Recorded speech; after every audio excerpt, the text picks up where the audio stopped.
नमस्कार विद्यार्थियों, मैं डॉक्टर मोनिका खेतरपाल आपको बीएससी पार्ट सेकंड का थर्ड पेपर प्रकाशिकी ऑप्टिक्स पढ़ा रही हूँ।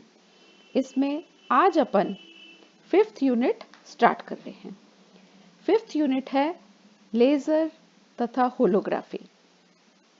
सबसे पहले अपन आज ये देखेंगे कि लेज़र क्या होते हैं। अपने को पता है किसी भी पदार्थ के अंदर जो परमाणु हैं वो साधारणतः अपनी मूल अवस्था में होते हैं, पर कुछ परमाणु ऊर्जा प्राप्त करके उत्तेजित अवस्था में आ जाते हैं। अपनी उत्तेजित अवस्था में कोई भी परमाणु लगभग 10 की पावर -8 सेकंड तक रह सकता है। उसके बाद वो अपने आप ही मूल अवस्था में आ जाता है। इस समय को अपन अभिलाक्षणिक समय या जीवन काल कहते हैं। पर अपन यहाँ इस चित्र से देख सकते हैं कि अपने पास जो अधिक ऊर्जा है वह प्रकाश के रूप में निकलती है,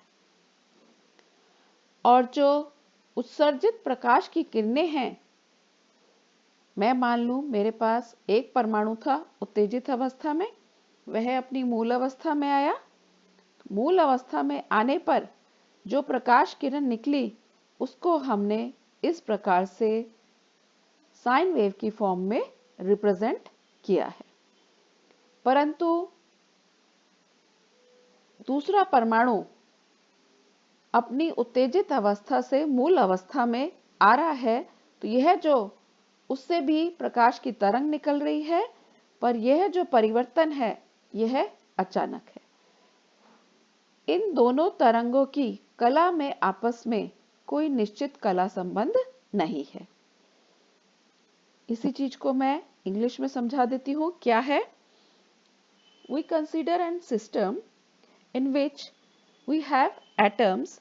We know that atoms are generally in the ground state. But if somehow some atoms take energy and they get excited, so that they are now in excited state. In an excited state, an atom will remain up till 10 raised to power -8 second. After that, it will make a transition to the ground state by itself. This time, up till which atom remains in excited state is termed as characteristic time or lifetime. And the excess energy is released in the form of light wave. These light waves are represented by a sinusoidal waves. These are sinusoidal waves, but there is no definite phase relation between these emitted waves. We can see from the diagram that a phase change occur abruptly. अपने को यहाँ से अपन ये कह सकते हैं कि ये जो तरंगे हैं ये कला असंबद्ध इनकोहेरेंट वेव्स मिलती हैं। हमारे पास जब व्यतिकरण की घटना होती है तो उससे अपने को जो परिणामी तीव्रता मिलती है उस तीव्रता का मान होता है I1 + I2 + I3, इसी तरह से आगे। अगर मैं n स्रोत मानूं और सभी स्रोतों की तीव्रता समान मानूं तो परिणामी तीव्रता कितनी आ जाएगी? I बराबर n I1। अब अभी अपन ने ऐसे स्रोत देखे हैं जिनमें आपस में कोई भी कला संबंधता नहीं है, परंतु कुछ ऐसे स्रोत भी हैं जो कालिक और आकाशीय दृष्टि से कला संबंध होते हैं। ऐसे स्रोतों को हम लेजर कहते हैं। Laser source is a source which has a temporal as well as spatial coherence. That means the light emitted from these type of sources will have a definite phase relation. तो अपने पास ऐसे स्रोत से जो resultant amplitude आएगा उसकी value होएगी E बराबर E1 plus E2 and so on. अगर सभी जो सोर्सेस हैं वो सेम टाइप के हैं तो मेरे पास आयाम आ जाएगा E बराबर N E1। तीव्रता आपने को पता है आयाम से संबंधित होती है, इन दोनों में संबंध होता है I समानुपाती आयाम के वर्ग के। तो I का मान यहां से आ जाएगा n स्क्वायर I1। अपन ने जब व्यतिकरण की घटना देखी है तब I का मान मेरे पास है n I1 के बराबर। इसकी तुलना मैं लेजर के स्रोत से करूं तो यहां पर अपने पास तीव्रता का मान आ रहा है I बराबर n स्क्वायर I1।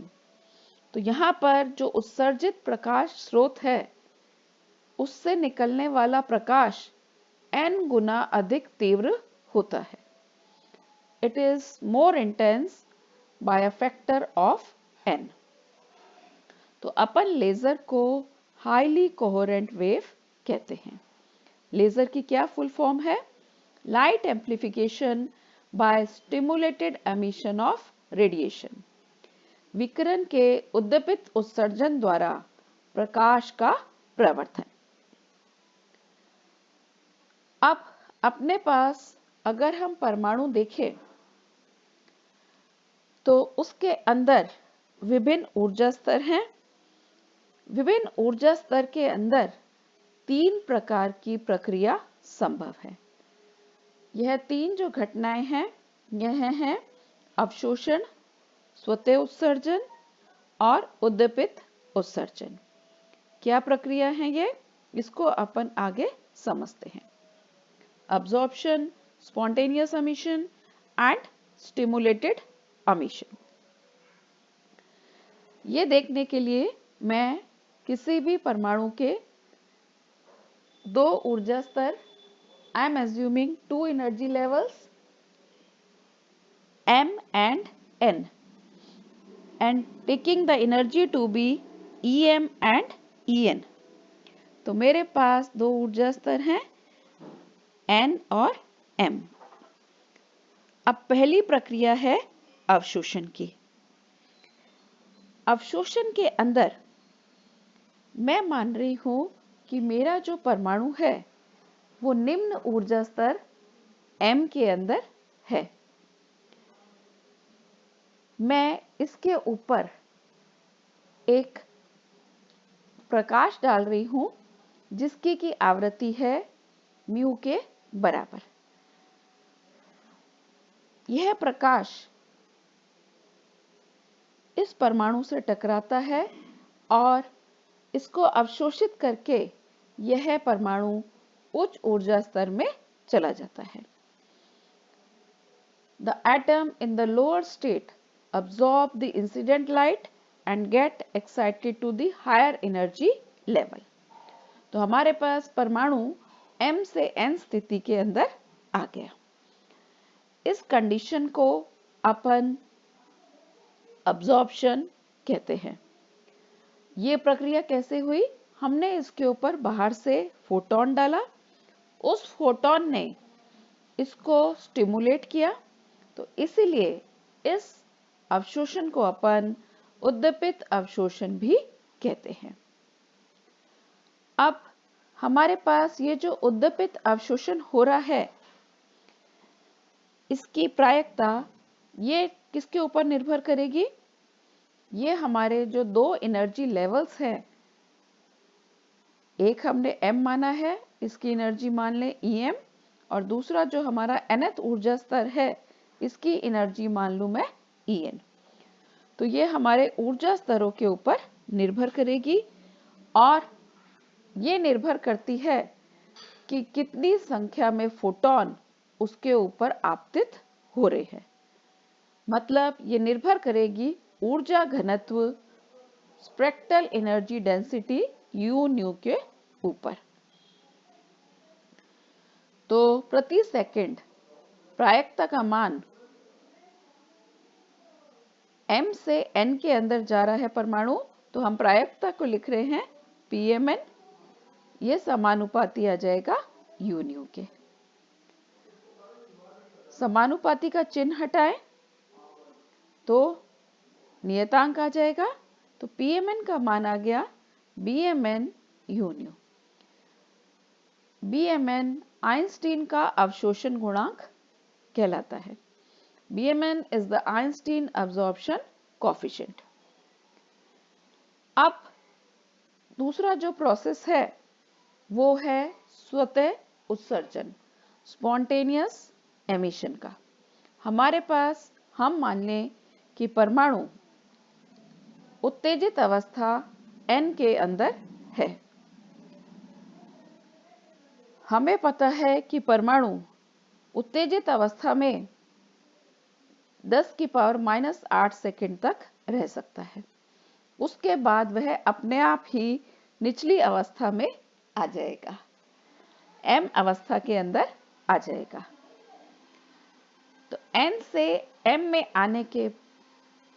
से M स्तर में आने पर वो अपनी अधिक ऊर्जा को फोटॉन के रूप में उत्सर्जित कर देगा। फोटॉन की आवृत्ति मान रहे हैं न्यू के बराबर। यह आवृत्ति कैसे आएगी? आवृत्ति का मान होगा En-Em/h। हमें पता है कि परमाणु से जो ऊर्जा निकल रही है h न्यू के बराबर, यह प्रक्रिया रैंडम होगी। तो हमारे पास उत्सर्जित प्रकाश में कोई भी कला संबंध स्रोत नहीं होगा। अब यह जो प्रक्रिया है, इसके लिए हमें कोई भी आपतित प्रकाश किरण की आवश्यकता नहीं है। तो यह इसकी प्रायिकता का मान हमेशा नियत के बराबर रहेगा। तो हम स्वतः उत्सर्जन की प्रायिकता का मान रहे हैं Pnm बराबर Anm, क्योंकि संक्रमण हो रहा है N से M में। अब तीसरी प्रकार की जो प्रक्रिया है उसको हम उद्दीपित या प्रेरित उत्सर्जन कहते हैं, स्टिमुलेटेड और इंड्यूस्ड एमिशन।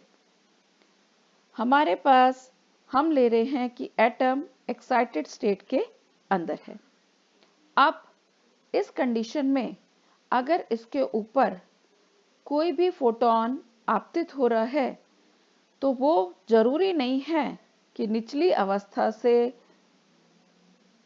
के परमाणु से टकराए और अवशोषण करके उच्च अवस्था में जाए। यह आपतित किरण एक्साइटेड एटम से भी टकरा सकती है और उसको प्रेरित करेगी कि वह अपनी नीचे वाली मूल अवस्था के अंदर संक्रमण कर ले, so that it gets transition from a higher energy state to a lower state। तो जब यह संक्रमण होगा तो इससे फोटॉन निकलेंगे। यह फोटॉन जो निकल रहे हैं, यह आपतित फोटॉन की कला और इनकी कला समान होगी और इनकी पोलराइजेशन कंडीशन और डायरेक्शन भी सेम होगी। तो अपने को इस कंडीशन के अंदर जो लाइट वेव्स मिल रही हैं वो हाईली कोहेरेंट लाइट वेव्स मिलेंगी और वो एम्प्लीफाइड भी होंगी। तो इनकी तीव्रता भी प्रवर्धित अपने को मिलेगी। ऐसी जो प्रकाश किरणें अपने को मिल रही हैं, इनकी प्रक्रिया जो है ये निर्भर करेगी कि आपतित किरणें जो हैं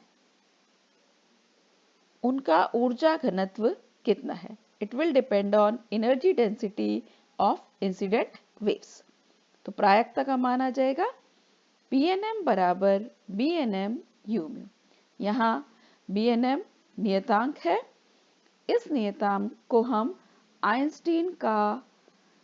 आइंस्टीन कोएफिशिएंट कहते हैं। तो हमारे पास कोई भी परमाणु है तो उसके अंदर 3 तरह की प्रक्रिया संभव है। अवशोषण, अवशोषण तब होता है जब परमाणु निचली अवस्था में है, आपतित किरण उससे टकराए, वह उसको अवशोषित करके उच्च ऊर्जा स्तर में चला जाए। दूसरी प्रक्रिया है स्पॉन्टेनियस एमिशन, स्वतः उत्सर्जन।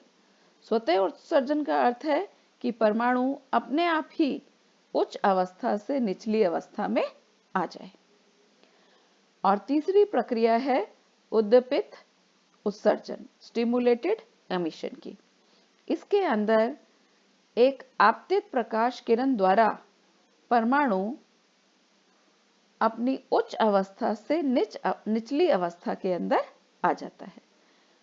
आपतित प्रकाश किरण उस परमाणु को प्रेरित करता है कि वह अपनी उच्च ऊर्जा अवस्था से निचली ऊर्जा स्तर के अंदर आ जाए।